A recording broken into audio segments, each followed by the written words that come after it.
कौसल्या सुप्रजा रामपूर्वा सन्ध्या प्रवर्तते उत्तिष्ठ नरशार्दूल कर्तव्यम् दैवमाह्निकम् कौसल्या सुप्रजा रामपूर्वा सन्ध्या प्रवर्तते उत्तिष्ठ नरशार्दूल कर्तव्यम् दैवमाह्निकम् मातः समस्त जगताम् मधुकैटभारेः वक्षो विहारिणि मनोहर दिव्यमूर्ते श्रीस्वामिनि श्रित जनप्रियदानशीले श्रीवेङ्कटेश दयिते तव सुप्रभातम् तव सुप्रभातमरविन्दलोचने भवतु प्रसन्नमुख चन्द्रमण्डले विधिशङ्करेन्द्रवनिताभिरर्चिते वृषशैलनाथ दयिते दयानिधे अत्र्यादिसप्तऋषयः समुपास्य सन्ध्याम् आकाश सिन्धु कमलानि मनोहराणि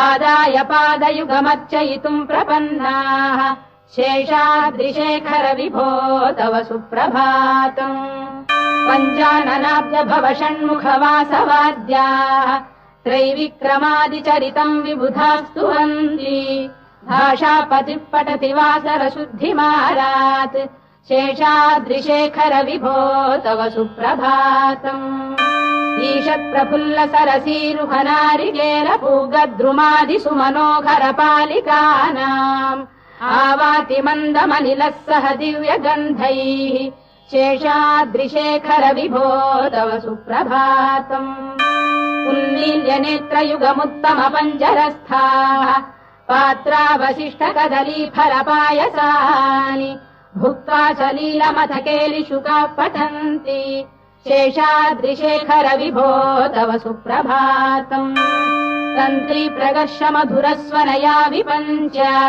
गायत्यनन्दचरितम् तव नारदोऽपि भाषा समग्रमसहृत्करचार रम्यम् शेषाद्रिशेखर विभो तव सुप्रभातम् भृङ्गावळी च मकरन्दरसानुविद्ध झङ्कारगीतनिनदैः सह सेवनाय वीर्यात्युपान्त सरसी कमलोदरेभ्यः शेषाद्रिशेखर विभो तव सुप्रभातम् योषा गणेन वरदध्नि विमथ्यमाने घोषालयेषु दधिमन्थन तीव्र घोषाः रोषात् कलिम् विदधते ककुभश्च कुम्भाः शेषाद्रिशेखर विभो तव सुप्रभातम् पद्मेशमित्र शतपत्र गतालिवर्गाः हर्तुम् श्रियम् कुवलयस्य निजाङ्गलक्ष्म्या भेरी निनादमिव बिभ्रति तीव्रनादम् शेषाद्रिशेखर विभो तव सुप्रभातम्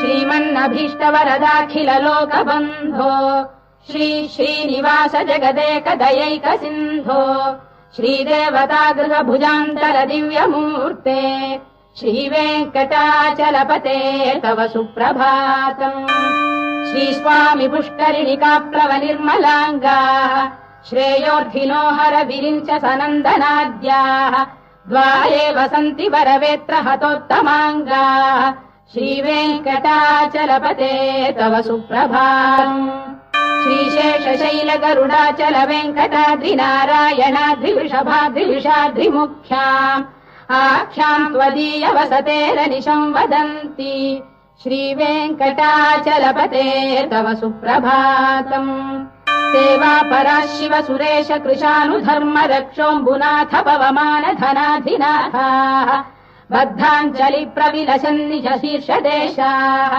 श्रीवेङ्कटाचलपते तव सुप्रभातम् घाटीषु देवि खगराज मृगाधिराज नागाधिराज गजराज हयाधिराजाः स्वस्वाधिकार महिमाधिकमर्थयन्ते श्रीवेङ्कटाचलपते तव सुप्रभातम् सूर्येन्दुभौम बुधवाक्परिकाव्यसौरि स्वर्भानुकेतु दिविषत्परिषत्प्रधानाः त्वद्दासदास चरमावधिदासदासाः श्रीवेङ्कटाचलपते तव सुप्रभातम् त्वत्पादधूलिभरितस्फुरितोत्तमाङ्गाः स्वर्गापवर्गनिरपेक्ष निजान्तरङ्गाः कल्पागमाकलनयाकुलताम् लभन्ते श्रीवेङ्कटाचलपते तव सुप्रभातम् त्वद्गोपुराग्रशिखराणि निरीक्षमाणाः स्वर्गापवर्गपदवीम् परमाम् श्रयन्तः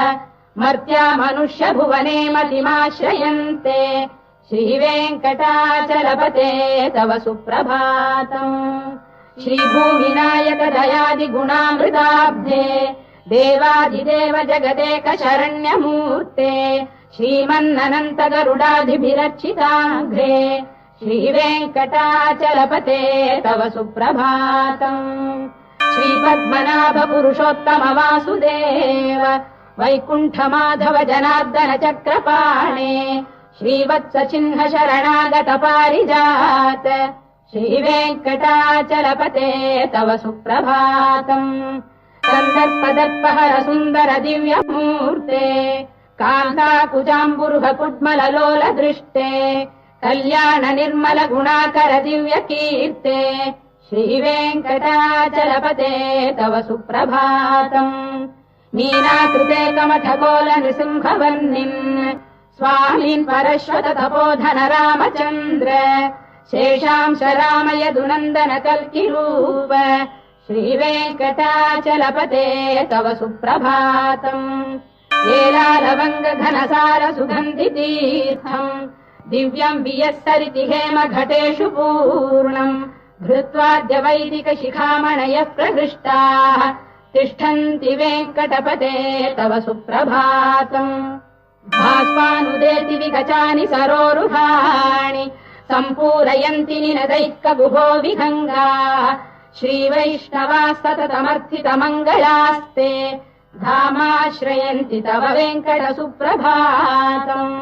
ब्रह्मादयः सुरवराः समहर्षयस्ते सन्तः सनन्दन मुखास्तव योगिवर्याः धामान्तिके तव हि मङ्गलवस्तु हस्ताः श्रीवेङ्कटाचलपते तव सुप्रभातम्।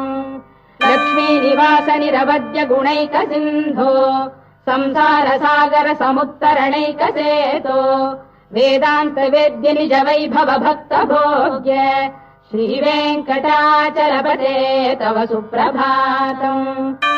इत्थम् वृषाचलपतेरिह सुप्रभातम्।